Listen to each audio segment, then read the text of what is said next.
a legal term, and we also have reporting from the New York Times that is showing kind of how they're going to make this happen. They're gonna start a war. I want to talk about this. I know we normally have a lot of fun on the channel, and I do think that, you know, they are trying to make it look like that this is all inevitable. It's not. It's not inevitable, okay? They want to make it seem like they can just defy things and nothing matters. It matters, but we have to talk about it because they're serious about it. So we have to be equally serious in our response. Now, here is what the New York Times is reporting. This is really opposite day. Trump has empowered election deniers, and he's still fixated on the fact that he lost the 2020 election because he's a fucking child. President Trump has placed proponents of his false claims to new government jobs while dismantling systems to secure voting ahead of next year's midterms. It says here, Ms. Honey suggests that the new administration could declare a, quote, national emergency and justify dictating new rules to state and local government. She said this could be based on an actual investigation of the 2020 election if it showed there had been a manipulation of the vote, which I'm sure they would not mind making up. Quote, and therefore we have some additional powers that don't exist right now, she said in March, according to a recording reviewed by the New York Times. Quote, and therefore we can take these other steps without Congress and we can mandate the states do things and so on. And as I said, this is from a recording that the New York Times received that they weren't supposed to get. So thank God that we still have journalism happening in this country. She added, I don't know if that's really feasible. And the people around the president would let him test that theory. Oh, that's where she's wrong.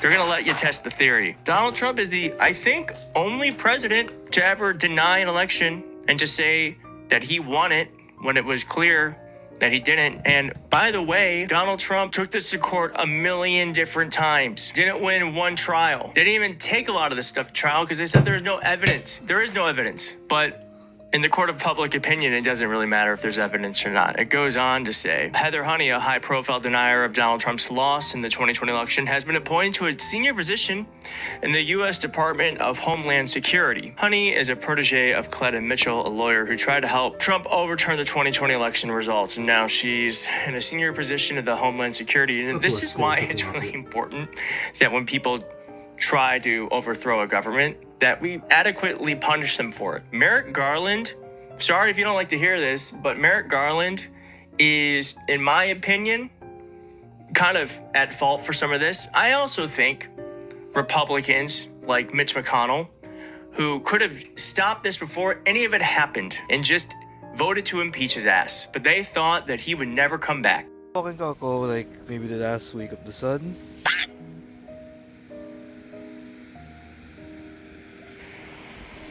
Bakit, you know, walk ako sa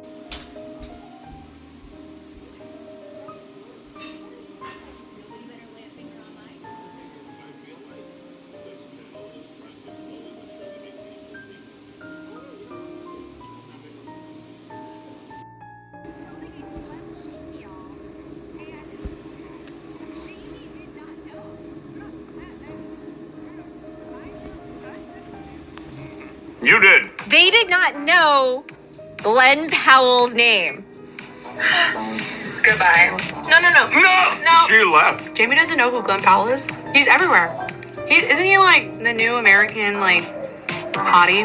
Wait. here, so we're today making pork, shoulder bits, a bit of garlic, onion, and hard-boiled eggs, vinegar, soy sauce, and so sear the pork, make it brown, and eat its flavor for later. Do not touch it. Don't touch it for like a second, make sure it's brown. Here you go, put your soy sauce, your egg. Don't add the vinegar yet, fully cook the pork first, then add the vinegar, but don't mix it.